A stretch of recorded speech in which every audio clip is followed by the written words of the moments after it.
الحمدللہ نحمد. آج ہم سورہ کوثر پڑھیں گے. باللہ من الشیطان الرجیم. بسم اللہ الرحمن الرحیم. انا اصل میں تھا انا کا معنی ہوتا ہے بے شک. بھائی بعض لوگ شکایت آ رہے ہیں ہمیں ہماری نظر کمزور ہے, ہمیں وائٹ بورڈ پہ نظر نہیں آتا. تو بھائی نظر نہیں آتا تو میں جو بول رہا ہوں وہ تو سمجھ میں آ رہا ہے نا, تو اس حساب سے لکھ لیا کریں. انا اس کا معنی کیا ہے؟ بے شک. نا کسے کہتے ہیں؟ ہم کو. یہ ضمیر پڑھ چکے ہیں نا آپ. انا نا اصل میں تھا انا بے شک ہم. تو انا نا کو عرب لوگ انا بھی کہہ دیتے ہیں, ایک نون کو غائب کر دیتے. تو پڑھا کیا جاتا ہے یہ انا بھی پڑھا جاتا ہے اور اننا بھی پڑھا جاتا ہے, دونوں. تو انا اصل میں کیا تھا؟ انا نا. اعطینا اکرمنا. باب اکرام پڑھا نا آپ نے, اکرام کا معنی اکرام کرنا. تو اعطاین, یہ اکرام کا معنی کیا ہے؟ اکرام کرنا. اعطاین اصل میں اعطاہن تھا, چھوڑیں آپ. اعطاین عطا کرنا. تو اکرام کا ماضی آتا ہے اکرما. اکرام کیا اس ایک شخص نے گزرے ہوئے زمانے میں. تو اعطاین کا ماضی کیا آئے گا؟ اعطایا. اعطایا عطا کیا اس نے. عطا سے نکلا ہے نا, اردو میں استعمال ہوتا ہے. اللہ کی عطا ہے بھائی, کہتے ہیں نا اللہ کی کیا ہے؟ عطا ہے. تو اعطایا عطا کیا اس نے. اب آپ گردان پڑھیں. ضرب ضربا ضربو, ضربت ضربتا ضربنا, ضربتا ضربتما ضربتم, ضربتی ضربتما ضربتنا, ضربتو ضربنا. تو اعطی اکرمنا اعطینا, ٹھیک ہے نا. اکرما اکرما اکرمو اکرمت اکرمتا اکرمنا اکرمتا اکرمتما اکرمتم اکرمتی اکرمتما اکرمتمنا اکرمتو اکرمنا. اکرمنا اعطینا عطا کیا ہم نے. بہت آسان اگر دماغ استعمال. اعطینا جیسے اکرم, ٹھیک ہے. عطا کیا ہم نے. کا وہی ضمیر ہے, ہوا ہما ہم یا ہما, کا کو ماکم کی کما, یہ بتا چکا ہوں میں. کا معنی آپ کو. تو خطاب رسول اللہ صلی اللہ علیہ وسلم. انا اعطیناک الکوثر. قرآن سامنے رکھ کر بیٹھیں گے نا تو یہ سب لکھا ہوا ہے وہاں پہ. لوگ مجھے شکایت نیچے کمنٹس میں آ رہا ہوتا ہے کہ ہمیں یہ لفظ سمجھ میں نہیں آ رہا. او بھائی قرآن سامنے رکھا ہوا ہے تو سمجھ میں کیوں نہیں آ رہا؟ سمجھ میں آنے والی بات نہیں. یہ تو میں پھر بھی ویسے ہی لکھوا رہا ہوں کہ ورنہ تو آپ کے سامنے جب قرآن رکھا ہوا ہے تو اعطینا بھی ہے اور اکرمنا بھی ہم نے پورا لکھوایا تھا آپ کو. اکرما تو وہ تو اب ہر چیز بچوں کی طرح تھوڑی ایک ایک چیز لکھوائی جائے گی, آپ کھوپڑی استعمال کرنی پڑے گی. اعطیناک الکوثر. کوثر کہتے ہیں, کوثر کے دو مطلب آتے ہیں. ایک حوض کوثر جو رسول اللہ صلی اللہ علیہ وسلم کو قیامت کے دن عطا کی جائے گی اور آپ اس کے پانی سے امتیوں کو پانی پلائیں گے. اور حدیث میں آتا ہے جو وہ پانی پی لے گا قیامت تک اس کو پیاس, قیامت کہہ رہا ہوں, کبھی بھی اس کو پیاس نہیں لگے. قیامت تو آ چکی ہوگی نا. اور کوثر خیر کثیر کو بھی کہتے ہیں. خیر کوئی بھی بہت بڑی خیر ہو اس کو بھی کوثر کہتے ہیں. تو دونوں تفسیر. انا اعطیناک الکوثر فصلی. یہ مزے فصلی. فا الگ لفظ ہے, فا کا معنی تو. صلی کیا ہے اصل میں یہ سمجھ لی یہ کیا ہے. باب تفعیل آپ نے پڑھا تھا نا, تسبیح. اس کا ماضی کیا آتا ہے؟ سبح. مضارع کیا آتا ہے؟ یسبح. امر کیا آئے گا؟ امر بنانے کا طریقہ کیا تھا؟ یہاں سے یا کو گڑش کیا اور آخر حرف کو کیا کر دیا؟ بولو بھائی ساکن. تو کیا بن گیا؟ سبح. یا کو حذف کیا. پہلا حرف چونکہ زبر ہے, پہلے پہ جزم نہیں ہے, اس لیے شروع میں الف لانے کی ضرورت. یہ بنتا ہے سبح. یہ آرڈر کا صیغہ. اس کا مطلب کیا ہے؟ تسبیح بیان کریں. قرآن میں تھا نا فسبح بحمد ربک. تو صلی بھی ایسے ہی تھا, اصل میں تھا صلیا. صلیا اس کو پڑھا جاتا ہے صلی. صلی کا معنی ہوتا ہے نماز پڑھنا. صلیا نماز پڑھی اسے شخص نے. مضارع آئے گا یصلیو. یصلیو جس کو پڑھا جاتا ہے یصلی. یہ یا آ رہا ہے نا, واو الف اور یا حروف گڑبڑیاں ہیں نا, تو یہ چینج ہو جاتے ہیں. تو یہ پڑھا جاتا ہے یصلی. کیا پڑھا جاتا ہے؟ یصلی, یعنی وہ نماز پڑھتے ہیں یا پڑھیں گے. اس کا معنی دعا مانگنا بھی آتا ہے. ان اللہ و ملائکتہ یصلون علی النبی. یضربون کی طرح یصلون یسبحون, وہ سب صلات بھیج. یصلی. اب امر کیسے بنے گا؟ اس یا کو کیا کر دیں گے؟ حذف کر. یصلی, ٹھیک ہے نا. اس تا کو گرایا تو کیا بن گیا؟ صلی. آخر حرف کو کیا کرتے ہیں؟ ساکن کرنا چاہیے نا. جیسے یسبحو میں سبح, تو صلی میں آخری حرف کو دیکھا یہ پہلے سے ہی ساکن ہے, تو اب ہمیں تو کرنا ہے کچھ نہ کچھ. بس ہم نے ساکن کرنا ہے, امر بنا رہے ہیں ہم, تو ہم نے کیا یار جو ساکن ہے نا اب اس کو مزید ساکن کرنے تو کر نہیں سکتے, اس کو اڑائی دو. اور ویسے بھی حروف گڑبڑی ہے نا, واو الف یا واول حروف ہیں, تو یہ آگے پیچھے ہوتے رہتے ہیں. تو کیا کر دیا؟ صلی. تو یہ امر میں یہ آخری حرف میں اگر یہ یا آ رہا ہوتا ہے نا تو اس کو غائب ہی کر دیتے. سمجھ میں آ گیا؟ ٹھیک ہے. نہیں آیا تو صلی امر کا صیغہ. باب تفعیل ہے. صلی. صلی کا معنی نماز پڑھو. تو بھی کہتے ہیں نا صلو علی الحبیب. یہ صلو علی الحبیب کیا ہے؟ یہ آپ کو چینل میں ملے گا. صلو علی الحبیب میں تھا. اب یہ گرین چینل والوں کو یہ بات کب صلیو علی الحبیب تھا اصل. سبحو کی طرح, جیسے سبح ابھی میں نے آپ کو بتایا اس کا معنی ہے تسبیح بیان کر تو ایک آدمی. سبحا تم دونوں, سبحو تم سب تسبیح بیان کرو. تو اصل میں تھا صلیو علی الحبیب، لیکن یا آ رہا ہے حروف گڑبڑی ہے تو صلیو میں گھمانا تھا، تو انہوں نے سلو ہو گیا، کیا بنا دیا اس کو؟ سلو، صلو علی الحبیب، سلو کا مطلب صلات بھیجو حبیب صلی اللہ علیہ، تو یہ سمجھ میں آ گیا. فصلی، فصلی لی ربی، فصلی کا معنی نماز پڑھیں آپ، لی کا معنی لیے، رب کا معنی رب، ربی کا آپ کا رب، نماز پڑھیے آپ اپنے رب کے لیے. ونحر، واو کا معنی اور، انحر تھا اصل، اسمع کی طرح، افتح کی طرح، فتح یفتح، تو نہرا ینہر، ضربہ کی طرح ہے. نہر کا معنی ہوتا ہے اونٹ ذبح کرنا، اونٹ کو جو گلے میں چاقو مار کے گراتے ہیں اس کو کیا کہتے ہیں عربی میں؟ نہر. تو ون اصل میں تھا وانحر پڑھا جاتا ہے ملا کے ونحر، تو الف سائلنٹ ہو جاتا ہے. ونحر، فصلی آپ نماز پڑھیں، لی ربی کا اپنے رب کے لیے، ونحر اور قربانی کریں آپ. لکھا ہوا تو ہے اونٹ کی قربانی، مگر مراد اس سے ہر قسم. فصلی لی ربی کا ونحر، یہ کلیئر ہو گیا. اچھا تفسیر بیان کر دیں. سوری پوری آیت ہی چھوڑ. ان شانئک هو الابتر، ان بے شک، شانئ، یہ جو شانئ ہے یہ لفظ اردو میں استعمال ہوتا ہے، اس کا معنی ہے دشمن. شانئ کسے کہتے ہیں؟ کا معنی آپ کا. ان شانئک، بے شک آپ کا دشمن، هو الابتر، وہ دشمن کیا ہے؟ ہوا کا معنی وہ، الابتر. ابتر اصل میں دم کٹے کو بھی کہتے ہیں، جس کی دم کٹ گئی ہو، اس کو بھی کہتے ہیں جس کا نام و نشان ختم ہو جائے. ابتر کا معنی کیا ہے؟ نام و نشان باقی نہ. لکھا ہوا سمجھ میں نہیں آ رہا تو پڑھا ہوا تو سمجھ میں آ رہا ہے نا. ابتر جس کا نام و نشان باقی نہ. اردو میں استعمال ہوتا ہے یار میری تو حالت ابتر کر دی ہے، کہتے ہیں نا اتنی ابتر حالت ہے. مشکل اردو میں استعمال ہوتا ہے لیکن ہوتا بہرحال ہے. ابتر بہت بری حالت، اچھے معنی میں استعمال نہیں ہوتا. ابتر دیتا ہوں، دم کٹے کو بھی کہتے ہیں، وہ جس کا نشان باقی، نسل باقی نہ. ٹھیک ہے، افعال کے وزن پر صیغہ، چھوڑیں صیغہ. ابتر بس کہتے ہیں، کس کو کہتے ہیں؟ ہے تو صیغہ صفت افعل، جیسے اعما، اسممو، ہاں عیب کے معنی میں، اور اعور جیسے میں نے مثالیں دی. اس کی مؤنث آتی ہے بترا. اچھا خیر، تو ان نشانیہ کا هو الابتر قرآن کی مختصر ترین صورت. تو ہم آگے قل یا ایھا الکافرون بھی حل کر لیتے ہیں، پھر دونوں صورتوں کی ایک ساتھ ریکارڈ کرو. ٹھیک ہے، اگلی صورت ہے قل یا ایھا الکافرون. قل کیا ہے اصل میں؟ قل بہت استعمال ہوا ہے قرآن میں. اصل میں تھا قوالا، قوالا یقبلو، قوالا یقبلو، جیسے نصرا ینصرو، نصرا ماضی، ینصرو واو حروف گڑبڑی ہے. قوالا کو قالا پڑھتے ہیں، یقبلو کو یقولو پڑھتے ہیں. یقولو کو کیا پڑھتے ہیں؟ وہ کہتا ہے یا کہے گا. جب امر بناتے ہیں تو سب سے پہلا کام ہمارا کیا ہوتا ہے؟ اس یا کو گرا دیتے ہیں، مارکیٹ سے کیا کر دیتے ہیں؟ یہ بن گیا قولو. کیا بن گیا؟ قولو. صاف کر کے لکھ، قولو بن گیا. امر بناتے ہوئے کیا کرتے ہیں؟ آخر کو ساکن کرتے ہیں، بن گیا قول. شروع میں الف لے کر آتے ہیں اگر پہلا حرف ساکن نہیں ہو تو کچھ لانے کی ضرورت نہیں ہے، تو یہ کیا بن گیا؟ قول. اس کا معنی ہے کہو، ایک آدمی سے خطاب ہو رہا ہے، کہہ. اب قول اتنا لمبا ہے اور یہ ہے بھی واو گڑبڑی حرف ہے، تو عرب نے اس کو بنا کے دیا قل. اب قول کون بولے گا بھائی؟ اتنی دیر اس کی بات کرنے میں نہیں لگی جتنی دیر آپ کو اس کے کہنے میں لگ رہی. بھائی میں آپ سے کہتا ہوں بات کریں، اور بات کرنے کا لفظ اتنا لمبا میں نے کھینچ دیا کہ آپ کے ٹائم ختم ہو چکا. ایسا ہی کہ آپ نے جتنی دیر میں مجھے بات کرنے کے لیے کہا ہے تو میرے بات کرنے کا ٹائم بھی آپ پی گئے ہیں. تو اگر آپ بولیں نا قول، وہ کہے گا کچھ کہنے کے قابل چھوڑا نہیں ہے، ٹائم ختم ہو گیا. تو اس لیے عربوں نے کیا کیا؟ قول کو شارٹ کر کے کیا کر دیا، اور بہت اچھا کام کیا. صحیح ہے نا، بالکل مناسب کام کیا. جب قل سے بات بن رہی ہے تو قول کہنے کی ضرورت، تو انہوں نے قول کو بنا دیا قل. یہ عربی اہل لغت کی بات کر رہا ہوں، یہ نبی صلی اللہ علیہ وسلم سے پہلے جو عرب تھے نا، زبان تو خود ہی نیچرل اس میں بن جاتی ہے نا، تو یہ بن گیا قل. قل کا معنی کہے. ٹھیک ہے نا، قول سے نکلا ہے. قول اردو میں استعمال ہوتا ہے بات کو. دو بندوں کو بولیں گے تو قولا، قولو، قولی. ٹھیک ہے نا. اچھا قل کہہ دیں. یا کا معنی کیا ہے؟ اے. اردو میں استعمال ہوتا ہے یا اللہ، ہم کہتے ہیں نا یا اللہ، اے اللہ. قل یا ایھا الکافرون. ایھا، یہ ایھا کا لفظ بہت استعمال ہوا ہے.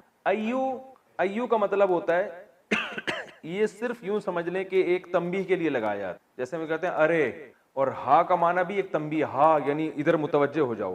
تو اب اتنی گہرائی میں آپ کو جاننے کی ضرورت نہیں ہے، بس ایھا کا مطلب کیا؟ ارے ہو، ارے ہو، ارے بھائی. جیسے ہم اردو میں کہتے ہیں نا، تو ارے بھی کر سکتے ہیں اس کا ترجمہ. لیاری کی زبان میں اڑے، اڑے کہتے ہیں ہمارے یہاں ارے بھی. ایھا کا معنی او، اے. یا کا معنی اے، ایھا کا معنی او. اے او الکافرون، اے او کافرون. کافرون کون سا صیغہ ہے؟ کافر کی جمع ہے. کفارا یکفرو، نصارا ینصرو. اس میں فاعل آتا ہے ضاربن تو اس کا آئے گا کافرون، جمع آتا ہے ضاربونا تو اس کا آئے گا کافرون. اے کافرو. نہیں آ رہی بات سمجھ؟ قل یا ایھا الکافرون، اے کافرو. یہ ان سے خطاب ہے. لا اعبدو، اعبدو انصرو کی طرح، انصرو میں مدد کرتا ہوں، اعبدو میں عبادت کرتا ہوں، لا اعبدو میں عبادت نہیں کرتا. لا اعبدو ما، یہ جو ما ہے نا اس کے بہت سارے معنی آتے ہیں. ایک معنی اس کا الذی والا بھی آتا ہے، الذی کا معنی وہ جو کہ، تو ما کا معنی بھی وہ جو. ٹھیک ہے، یہ نوٹ کر لیں، ما کا معنی بہت دفعہ کیا آتا ہے؟ الذی. جو الذی کا معنی ہے وہی ما کا معنی.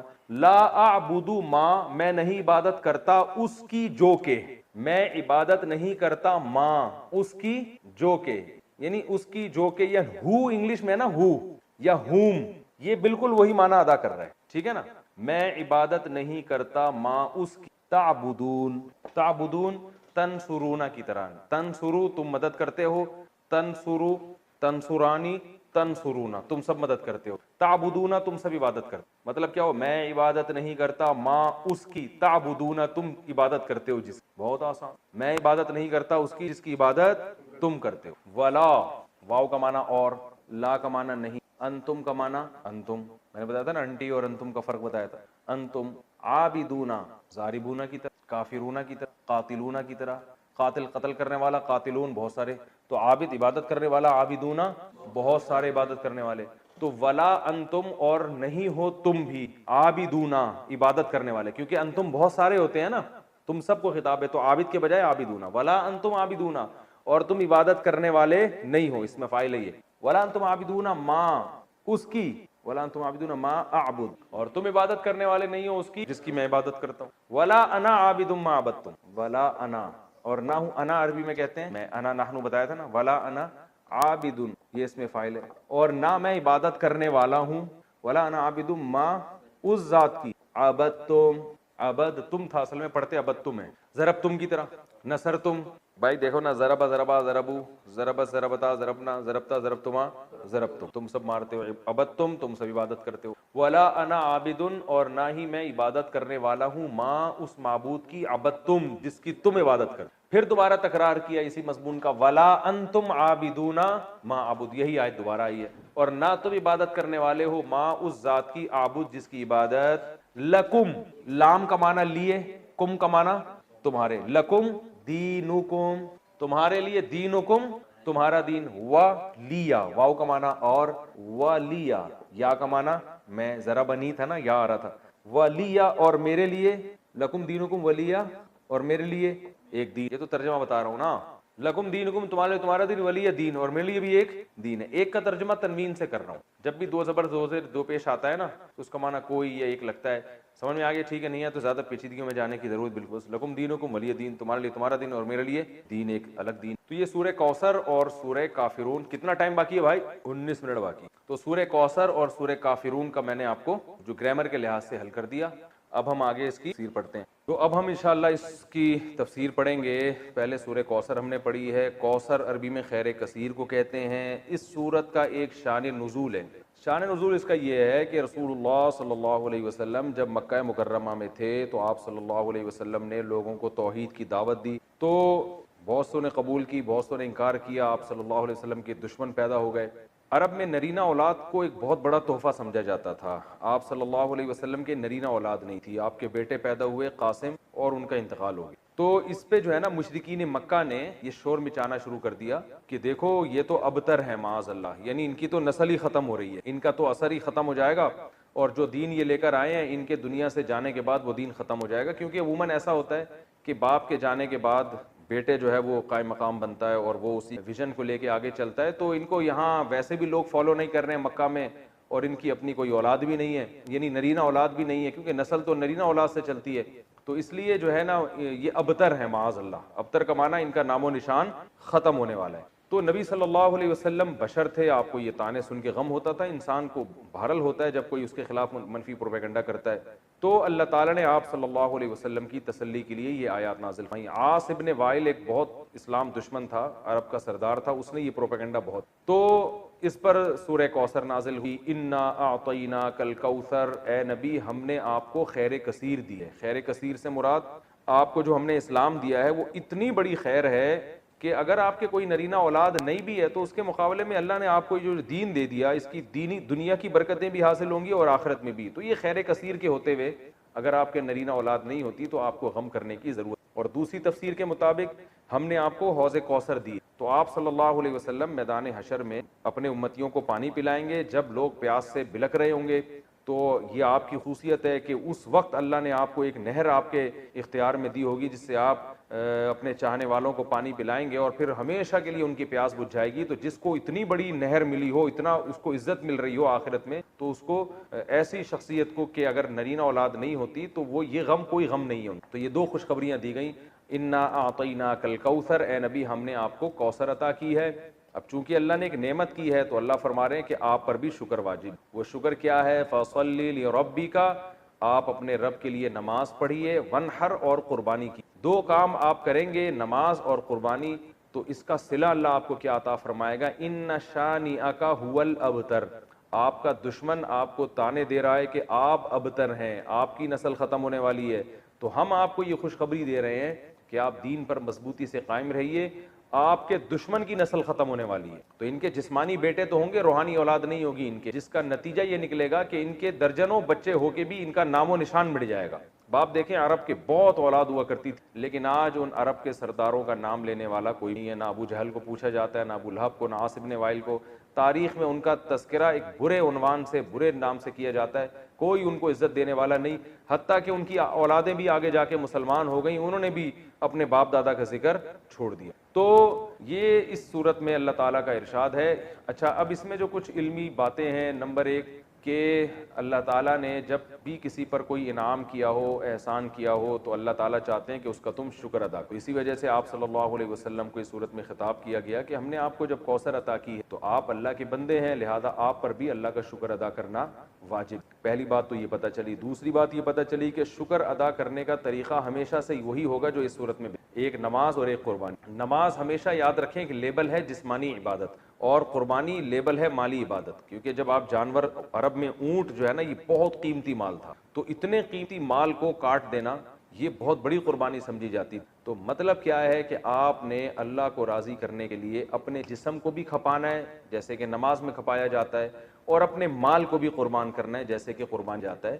تو مراد صرف نماز اور قربانی نہیں ہے، بلکہ یہ ایک لیبل ہے، اور قرآن کا یہ طریقہ رہا ہے کہ وہ جزیات کے ضمن میں اصول اور قاعدے بیان کرتے ہیں، مثالوں سے پورا ایک جو ہے نا لا بیان کرتا ہے، قانون بیان کرتا ہے۔ تو یہاں بھی ایک قانون بیان کیا جا رہا ہے کہ شکر کا دو طریقے ہیں، ایک جسمانی عبادت بھی اور مالی عبادت، مال بھی خرچ کرنا ہے اور جو ہے جسمانی عبادت بھی۔ اب تمام جسمانی عبادتیں اس میں آ گئیں، کیونکہ نماز سب سے اہم ہے اس لیے اللہ نے اس کو ذکر کیا، اس میں روزہ بھی آ گیا، اس میں حج بھی آ گیا، اور اس میں جو کچھ بھی ہم اللہ کے لیے اپنے جسم کو کھپاتے ہیں سب کچھ، اور مال میں تمام مالی عبادتیں آ گئی، زکوٰۃ بھی آ گیا، فطرانہ بھی آ گیا، اور اللہ کی مخلوق کو اللہ کو خوش کرنے کے لیے اللہ کی مخلوق کو کھانا کھلانا، یعنی ہر وہ عبادت جس میں قربانی کا عنصر ہو۔ تو قربانی یعنی مالی قربانی کا عنصر، تو مالی قربانی جو ہے وہ غریبوں کو کھانا کھلا کے بھی حاصل ہوتی ہے، رشتہ داروں پہ خرچ کرنا اور ضرورت مند کو قرضہ دینا، یہ تمام کی تمام چیزیں اس میں داخل ہیں۔ اس سورت سے ہمیں پتہ چلتا ہے، اور یہ تو دوسری بات ہوئی۔ اور تیسرا جو سبق ہمیں اس سورت سے ملتا ہے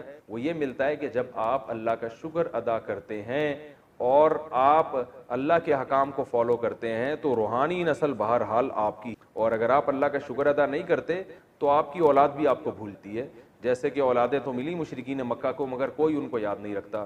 تو آج بھی ہم دیکھتے ہیں کہ دینداروں میں یہ چیز نظر آتی ہے، ان کی اولادیں والدین کے مرنے کے بعد موت تک ان کے لیے دعائیں کرتی ہیں، موت تک صدقہ خیرات کرتی رہتی ہیں، پھر آگے نسلیں پیدا ہوتی ہیں وہ بھی اپنے باپ دادا کے لیے مغفرت کی دعائیں مانگتے رہتے ہیں، لیکن جو زیادہ نام نہاد لبرل لوگ ہیں وہ اپنی اولادوں پہ بڑا خرچ کرتے ہیں، مگر ہم دیکھتے ہیں کہ جب ان کے والدین کا انتقال ہوتا ہے تو اولادیں چند دنوں میں ان کو بھول، جتنا دین سکھایا ہوگا آپ کی اولاد آپ کو اتنا ہی یاد رکھے گی، اور آپ کی نسلیں آپ کو اتنا ہی یاد رکھیں، جتنا آپ نے اپنی اولاد کو دین سے دور کیا ہوگا تو آپ کی اولاد وراثت تو دبا کے لے گی، آپ سے سارے فائدے اٹھائے گی مگر آپ کو یاد نہیں رکھ۔ تو یہ صورت میں ہمیں سبق ملتا ہے، اللہ تعالیٰ عمل کی توفیق دے۔ اس کے بعد سورہ کافرون ہے۔ سورہ کافرون میں کبھی ایک شان نزول ہے، رسول اللہ صلی اللہ علیہ وسلم مکہ مکرمہ میں، یہ ساری صورتیں جو ہے نا اس میں پارے میں زیادہ تر صورتیں اس میں مکہ میں نازل ہوئی ہیں ابتدائی اسلام۔ تو مشرکین مکہ رسول اللہ صلی اللہ علیہ وسلم کے پاس آئے اور کہنے لگے کہ آپ تو اپنی دعوت سے باز آتے نہیں ہیں، آپ بار بار ہمیں کہتے ہیں کہ بتوں کی عبادت چھوڑ دو، بتوں کی چھوڑ دو، اور ہم آپ کو کہتے ہیں کہ آپ ہمارے دین پہ آ جائیں،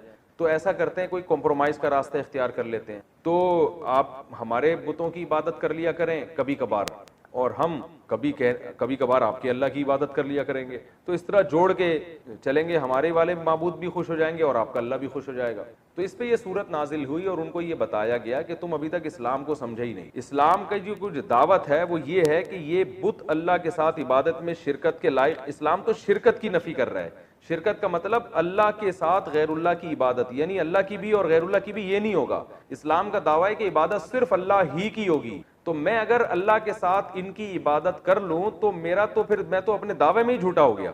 تو اسلام کی دعوت تو پھر ختم ہو گئی. تو اللہ کے ساتھ ان معبودوں کی عبادت کر لی تو یہ کون سا کمال کر دیا. تو یہ توحید جو ہے نا, عقیدہ توحید, یہ اس سورت کا جسے کہتے ہیں نا سینٹرل آئیڈیا, یا سورت کا جو اصل پیغام ہے وہ یہ ہے کہ اے نبی آپ ان کو دو ٹوک الفاظ میں واضح لفظوں میں بتا دیں کہ تم جن معبودوں کی عبادت کر رہے ہو مجھ سے اس کی امید مت رکھو کہ میں عبادت کروں گا, اور تمہاری ہٹ دھرمی دیکھ کے پتہ چل رہا ہے کہ تم نے بھی میرے معبود کی عبادت نہیں کرنی. اور ویسے بھی اگر تم ان معبودوں کی عبادت کر کے میرے معبود کی عبادت کرو گے بھی, اللہ کی عبادت, تو اللہ اس عبادت کو قبول نہیں کرے گا.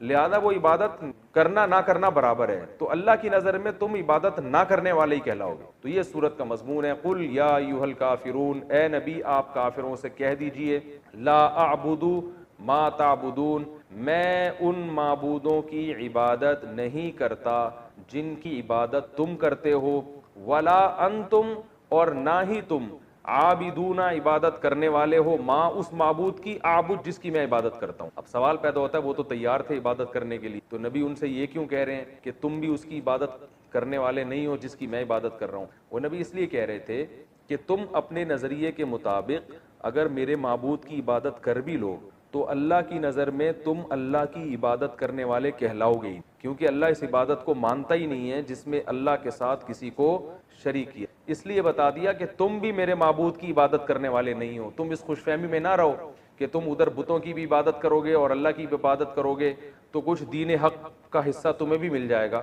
اور کچھ اللہ تمہیں کچھ نواز دے گا اس پہ. تو اس خوش فہمی میں مبتلا مت رہو. ولا انتم عابدون ما اعبد, تم کون سا عبادت کرنے والے ہو اس معبود کی جس کی میں عبادت کرتا ہوں. تو وہ عبادت تمہاری ہونا نہ ہونا برابر ہے. تو جیسے تم اپنے ہٹ دھرمی پہ قائم ہو اور شرک کر رہے ہو اور تم اللہ کی عبادت نہ کرنے والے شمار ہو رہے ہو, تو ایسے بھائی ہم بھی پھر اپنے دین پر مضبوط ہیں, ہم بھی تمہارے معبودوں کی عبادت نہیں کریں گے. تو اسی آیت کو پھر دوبارہ دہرایا گیا تاکید کے لیے کہ ولا انا عابد ما عبدتم, نہ میں اس کی عبادت کرنے والا ہوں جس کی عبادت تم کرتے ہو, ولا انتم عابدون ما اعبد, یعنی اسی مضمون کو تکرار کیا گیا. قرآن میں ایسا ہے کہ ایک آیت کو بار بار تکرار کیا گیا ہو تاکید کے لیے. جیسے ہم کسی کو بات سمجھاتے ہیں نا تو ایک دفعہ کہتے ہیں, پھر دو دفعہ کہتے ہیں, پھر تین دفعہ کہتے ہیں. تو یہ عرب کا ایک دستور تھا, اس طرح سے بات کو سمجھایا کرتے تھے. قرآن میں اس کی بہت مثالیں ملتی ہیں. تو اللہ نے فرمایا کہ آپ ان سے کہہ دیجئے کہ تم بھی اس کی عبادت نہیں کرتے جس کی میں عبادت کرتا ہوں, اور ولا انا عابد ما عبدتم, اور نہ میں اس کی عبادت کروں گا جس کی تم عبادت کرتے ہو. تو نہ فی الحال ایسا ممکن ہے, نہ مستقبل میں ایسا ممکن ہے. لکم دینکم ولی دین, تمہارے لیے تمہارا دین اور میرے لیے میرا دین. اس آیت کا یہ مطلب نہیں ہے کہ ان کو اجازت دی جا رہی ہے کہ تم اپنے دین پر عمل کرو میں اپنے دین. اس کو کہتے ہیں متارکت, کہ جب کوئی ہٹ دھرم ہو اور بات نہ مان رہا ہو تو جان چھڑانے کے لیے اس کو یہ کہا جا سکتا ہے کہ بھائی تم اپنے دین کو فالو کرو, ہم اپنے دین کو فالو کرتے ہیں. مطلب یہ کہ تم اپنا دین نہیں چھوڑ سکتے تو کم از کم ہمیں تنگ مت کرو, ہم سے امید مت رکھو کہ ہم اپنا دین چھوڑ دیں. تو یہ تو اس صورت کی جو بیسک تفسیر تھی وہ میں نے بیان کی ہے. اس صورت میں جو علمی نکات ہیں, سب سے پہلا نقطہ یہ ہے کہ بعض لوگ آج کہتے ہیں کافر کو بھی کافر کہنے کی اسلام میں اجازت نہیں. تو اگر اجازت نہ ہوتی تو اللہ یوں کہتے قل یا ایھا الکافرون, اے نبی اے کافرو. جناب پروفیسر غامدی صاحب آج کل یہ نعرہ لگا رہے ہیں کہ ہم کون ہوتے ہیں ٹھیکیدار کسی کو ہم کافر کہیں, لہذا قادیانی کو آپ کافر نہیں کہہ سکتے. یعنی وہ کافر ہیں تو صحیح لیکن آپ ان کو کہہ نہیں سکتے کیونکہ ہم کوئی ٹھیکیدار نہیں ہیں. تو بے شک ہم ٹھیکیدار نہیں ہیں لیکن اللہ تو کہہ سکتا ہے نا. جب اللہ نے کسی کو کافر کہہ دیا تو اللہ نے تو جب کہہ دیا کافر تو پھر تو مہر لگ گئی نا کہ یہ کافر ہے. تو اللہ اس کے رسول صلی اللہ علیہ وسلم نے ہمیں بتایا ہے کہ کن چیزوں سے ایمان ختم ہو جاتا ہے, انسان اسلام سے خارج ہو جاتا ہے, اور کن چیزوں سے انسان اسلام میں باقی رہتا ہے. تو جب اللہ اس کے رسول نے بتا دیا تو معیار ہمارے پاس آ گیا. اس معیار میں ہم ڈھال کے لوگوں کو چیک کر سکتے ہیں. اگر کوئی اس معیار پہ پورا نہیں اترتا تو اللہ اس کے رسول کے کہنے ہی سے وہ کافر ہے. تو جب کافر ہے تو اس کو کافر کہنا بھی جائز ہے. یہ عجیب منطق ہے کہ جس کو اللہ اس کے رسول نے کافر قرار دیا ہو وہ کافر مانے تو ہم, لیکن پابندی ہے, کہہ نہیں سکتے ہم. یہ ایسے ہی ہے جیسے ایک آدمی کو کہہ دیا کہ یہ بیمار ہے ڈاکٹروں نے آپ کو بتا بھی دیا, ثبوت بھی دے دیے کہ بھئی اس کا وائرس پازیٹیو آیا ہے اور سب کچھ بتا دیا, آپ نے کہا ڈاکٹر کہہ رہے ہیں کہ یہ بیمار ہے لیکن ہمیں گورنمنٹ نے ہمیں اس کو بیمار کہنے پر پابندی لگائی ہے, تو بھائی اور ہم ٹھیکیدار نہیں ہیں کہ ہم کسی کو بیمار کہیں, بھائی ہم نہیں ہیں لیکن ڈاکٹر کا تو یہ رائٹ ہے نا کہ وہ چیک کر کے بتائے. تو کافر قرار دینا یہ اللہ اس کے رسول کو اتھارٹی ہے, تو جس کو اللہ اس کے رسول نے کافر قرار دے دیا ہو اس کو کافر کہنے پر کوئی گناہ نہیں ہے. ہاں مصلحتاً کوئی کافر نہ کہے, اس لیے کہ دین کے جب آپ کسی کو قریب کرنا چاہتے ہیں تو آپ ایسے الفاظ استعمال کرتے ہیں جس سے وہ قریب ہو. جیسے قرآن نے اہل کتاب کو اہل کتاب کہا کیونکہ اہل کتاب کے لفظ میں ایک قسم کی عزت ہے, تو جب آپ اس کو عزت دیں گے تو وہ دین کے قریب آئے گا. تو اس نیت سے اگر کوئی وقتی طور پر کسی کافر کو کافر نہیں کہتا تو اس میں کوئی حرج نہیں ہے دین کے قریب لانے کے لیے. لیکن علی الاطلاق پابندی لگا دینا کہ قادیانیوں کو کافر نہیں کہا جائے گا اور فلاں کو کافر نہیں کہا جائے گا, تو وہ جو کافر ہے وہ تو کافر ہی کہا جائے گا اس کو. تو یہ خامخواہ کی افلاطونی اور ایک عجیب سی منطق ہے.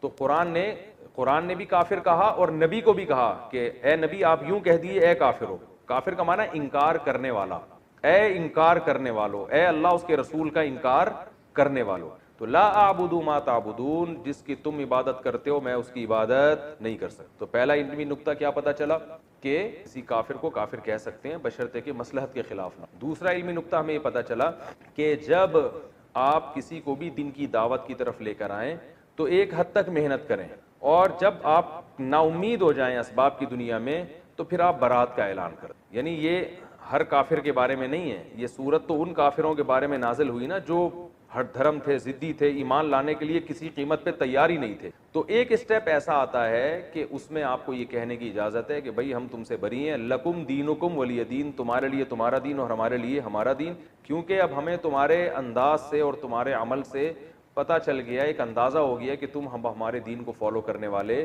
نہیں ہو. تو اب ایسی صورت میں بجائے اس کے کہ آپ دوبارہ پھر ان سے چپکے رہیں, اس کا نقصان یہ ہوتا ہے کہ برے ماحول کا آپ پہ بھی اثر پڑتا ہے, تو ان سے کنارہ کشی اختیار کر لی جائے. بھائی اگر آپ کو اسلام سمجھ میں نہیں آ رہا تو جیسے آپ جو سمجھ میں آ رہا ہے پھر اس پر کرو, اللہ آخرت میں خود ہی. چونکہ یاد رکھو اس صورت کا یہ مطلب ہرگز نہیں ہے کہ لکم دینکم ولی دین. کیونکہ میرا ایک عیسائی سے مناظرہ ہو رہا تھا, مناظرہ تو نہیں بحث ہو رہی تھی, تو عیسائی نے کہا آپ کے تو قرآن میں خود لکھا ہوا ہے لکم دینکم ولی دین, مسلمانوں کے لیے اسلام ہے اور ہمارے لیے ہمارا دین, تو ہمارے لیے عیسائیت ہے, تو ہمیں عیسائیت پہ ہی اللہ بخش دے. میں نے کہا اس آیت کا یہ مطلب نہیں ہے بھائی, اس آیت کا مطلب یہ ہے کہ تم نے بات تو ماننی نہیں ہے, تو دنیا میں ہم تم سے برات کا اعلان کرتے ہیں اور ہم تم کو چھیڑیں گے نہیں. تم اگر اسی دین کو فالو کرتے ہو تو کرتے رہو, اللہ خود ہی قیامت میں حشر جو ہے نا وہ تمہارا کر دے گا اور اللہ خود ہی انتقام لے لے گا. کیونکہ القرآن یفسر بعضہ بعضا, قرآن کی ایک آیت دوسری آیت کی تفسیر کرتی ہے. دوسرے مقام پہ اللہ نے فرمایا ان الدین عند اللہ الاسلام, دین اللہ کی نظر میں صرف اسلام ہے. اور ایک اور جگہ فرمایا وَمَن يَبْتَغِي غَيْرَ الْإِسْلَامِ دِينًا فَلَن يُقْبَلَ مِنْهُ, جو اسلام کے علاوہ کسی اور مذہب کو فالو کرے گا ہرگز قیامت کے دن قبول نہیں کیا جائے گا. وَهُوَ فِي الْآخِرَةِ مِنَ الْخَاسِرِينَ, اور وہ آخرت میں خسارے والوں میں سے ہو. تو اللہ جب ایک جگہ واضح لفظوں میں فرما رہے ہیں کہ اسلام کے علاوہ کوئی دین قابل قبول نہیں ہے, تو اللہ کیسے پرمیشن دے سکتے ہیں لکم دینکم کہ تم جس دین کو فالو کرتے رہو؟ تو کوئی فالو کرنے کی اجازت نہیں ہے, صرف بتانا ہی مقصد ہے کہ تم اگر ہماری بات نہیں مانتے تو دنیا میں تم اسی دین کو فالو کرو, ہم زبردستی اپنا دین تم پر مسلط نہیں کریں گے, ہم زبردستی تم سے بحث مباحثہ کر کے تمہیں زبردستی لانے کی کوشش نہیں کریں گے, یہ مطلب ہے. اور اسی مفہوم کی آیت سورہ آل عمران میں لا اکراہ فی الدین میں زبردستی نہیں ہے, قد تبین الرشد من الغی, زبردستی نہ ہونے کی اللہ نے وجہ بھی بیان کر دی کہ صحیح راستہ, رشد والا راستہ وہ غی یعنی گمراہی والے راستے سے بالکل واضح ہے. یعنی اللہ نے صحیح جو راستہ ہے نا وہ دودھ کا دودھ پانی کا پانی, اس طرح سے اللہ نے سب کے سامنے واضح کر دیا. تو جب اللہ نے اسلام کو اتنا واضح کر دیا, ہدایت کے راستے کو اتنا واضح کر دیا, تو زبردستی لانے کی اب ضرورت نہیں ہے, کیونکہ جو زبردستی آئے گا وہ چلے گا تھوڑی زبردستی, وہ حجت تمام ہو چکی ہے, سب کو پتہ چل گیا کہ صحیح کیا ہے اور غلط کیا. تو شعیب علیہ السلام نے کیا کہا, یا قومی لا یجرمنکم شقاقی ان یصیبکم مثل ما اصاب قوم نوح او قوم ہود او قوم صالح, اے میری قوم, تو اچھا اس قوم کو بھی واقعات معلوم تھے, اس آیت سے پتہ چلتا ہے. اے میری قوم ایسا نہ ہو کہ جو عذاب نوح علیہ السلام کی قوم پہ آیا جس کا تمہیں پتہ ہے, یا جو عذاب قوم ہود پر آیا, یا جو عذاب قوم صالح پر آیا, ایسا نہ ہو کہ وہی تم پر بھی آ جائے. اور یہ بھی کہنے لگے وما قوم لوط منکم ببعید, لوط علیہ السلام کی قوم تو بہت قریب ہے تم سے, جا کے دیکھ لو ان کے حالات, وہ تو ابھی ماضی کا قریب کا قصہ ہے. وَيَا قَوْمِ لَا يَجْرِمَنْ وَيَا قَوْمِ اسْتَغْفِرُوا رَبَّكُمْ ثُمَّ تُوبُوا إِلَيْهِ، اے میری قوم اعتراضات چھوڑ دو، استغفروا ربکم، رب سے توبہ استغفار کرو۔ دیکھو وہ لوگ استغفار کا مطلب سمجھتے تھے، ہم لوگ استغفار کا مطلب نہیں سمجھتے۔ جب شعیب علیہ السلام نے کہا استغفار کرو تو ایسا تو ان کے لیے تو بڑا آسان تھا، ایک تسبیح استغفار کی صبح پڑھ لیتے، ایک تسبیح شام کو پڑھ لیتے، کہتے اتنی سی بات ہے تو ہمیں تو نماز پہ ویسی کوئی اعتراض نہیں، تو استغفار کی ایک تسبیح پہ کیا اعتراض ہوگا۔ وہ سمجھتے تھے کہ استغفار کا مطلب ہے گناہ سے توبہ، جو ڈنڈی مار رہے ہیں یہ چھوڑیں اور پھر اللہ سے توبہ کریں۔ یہ والی توبہ آج کل مارکیٹ سے کیا چل رہی ہے، بہت سی چیزیں مارکیٹ میں شارٹ ہو گئی ہیں بھائی، لوگ چینی کو روتے ہیں یہ شارٹ ہو گئی وہ شارٹ ہو گئی، وہ بھائی بہت ساری چیزیں شارٹ ہوئی ہوئی ہیں۔ تو یہ والی توبہ آج کل مارکیٹ سے کیا چل رہی ہے، شارٹ چل رہی ہے۔ استغفار استغفر اللہ، ڈرامہ دیکھ کے بھی استغفار ہو رہا ہے، ہائے ہائے کیسا ہو گیا، کیسی ہیروئن ہے، توبہ توبہ، ٹھیک ہے نا، کیسا ہیرو ہے، اتنا گندا گانا، توبہ توبہ استغفر اللہ۔ تو یہ استغفار چل رہا ہے آج کل۔ تو استغفار کا مطلب وہ لوگ بولو بھائی سمجھتے، وہ کچھ لوگ بیٹھے ہوئے تھے نا، ایک بس میں جا رہے تھے، سب ایک بس میں جا رہے تھے، ذرا دیندار تھے وہ، تو سب نے تہیہ کیا بھائی اگر کوئی لڑکی خاتون واتون نظر آ گئے نا تو استغفار پڑھنا بھائی، ٹھیک ہے نا، کیا کرنا ہے تاکہ نظریں نیچی کر لیں، توبہ استغفار۔ تو وہ جیسے ہی ایک نے پڑھا نا استغفار استغفر اللہ، تو سب نے کہا کہاں ہے کہاں ہے کہاں ہے، سب نے کیا کہا، وہ لاشعوری طور پر نکل گیا نا کہ چلو استغفار کریں گے لیکن دفعہ دیکھ تو لیں، بولے بتا یار کہاں ہے کہاں، تو وہ لاشعوری طور پر ہوتا ہے یہ بعض دفعہ۔ تو شعیب علیہ السلام نے کیا کہا، استغفروا ربکم ثم توبوا الیہ ان ربی قریب مجیب ان ربی رحیم ودود۔ ایک جگہ فرمایا رحیم بھی ہے اور بہت محبت کرنے والا ہے۔ ودود محبت کی سپرلیٹو ڈگری ہے، بہت محبت کرے گا تم سے، بہت زیادہ محبت، اتنی محبت کہ اس کے لیے تم نے گناہ چھوڑ دیا بھائی، بہت محبت کرے گا۔ تو ظاہر ہے اللہ جب محبت کرتا ہے تو ہماری طرح نہیں ہے کہ بہت محبت ہے بس ہے تو بھائی یہ پیسے دو، اتنی محبت ہے تو ٹھیک ہے نا۔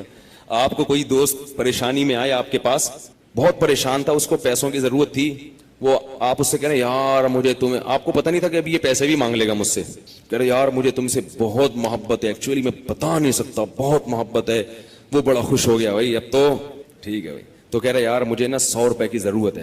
اب آپ کہہ رہے یار یہ کیسے موقع پہ میں نے اظہار کر دیا محبت کا، ٹھیک ہے۔ تو ہم لوگوں کی محبت کیسی ہوتی ہے، ایسی ہوتی ہے۔ اگر ہمیں پہلے سے پتا ہوتا پیسے مانگتا ہے تو ہم کیا کہتے ہیں، یہی محبت کچھ نہیں ہوتا۔ مفتی صاحب نے بیان کیا تھا لویریہ پر، وہ جا کے سن لینا، پھر ایسا کہیں گے ہم۔ تو اللہ جب کہہ رہا ہے نا کہ استغفار کرو گے تو میں کیا کروں گا، ودود بے پناہ محبت کروں گا، بے پناہ محبت، اس کا مطلب ہے کہ پھر اللہ نوازے گا، بہت بہت نوازے گا، رزق کی فراوانی کر دے گا، رزق کے دروازے کھول دے گا، دل میں سکون ڈال دے گا۔ اگر پریشانی بھی آئے گی تو درجات کو بلند کرنے کے لیے، جیسے یعقوب علیہ السلام پر پریشانی آئی، جیسے یوسف علیہ السلام پر پریشانی آئی تاکہ مصر کا بادشاہ بنا دوں، پھر وہ پریشان کرنے کے لیے پریشان نہیں کرے گا، وہ پریشان کرے گا خوشی دینے کے لیے۔ آپ حیران ہو کہ خوشی دینے کے لیے بھی کوئی پریشانی ہوتی ہے، ہوتی ہے۔ حدیث میں آتا ہے کہ ایک بوڑھی عورت نے نبی صلی اللہ علیہ وسلم سے پوچھا کہ کیا بوڑھی عورتیں جنت میں کیا میں جنت میں جاؤں گی؟ آپ نے فرمایا نہیں۔ ارے بھائی نبی کے منہ سے ایک عورت سن لے کہ میں جنت میں نہیں جاؤں گی، اس پہ کیا گزرے گی؟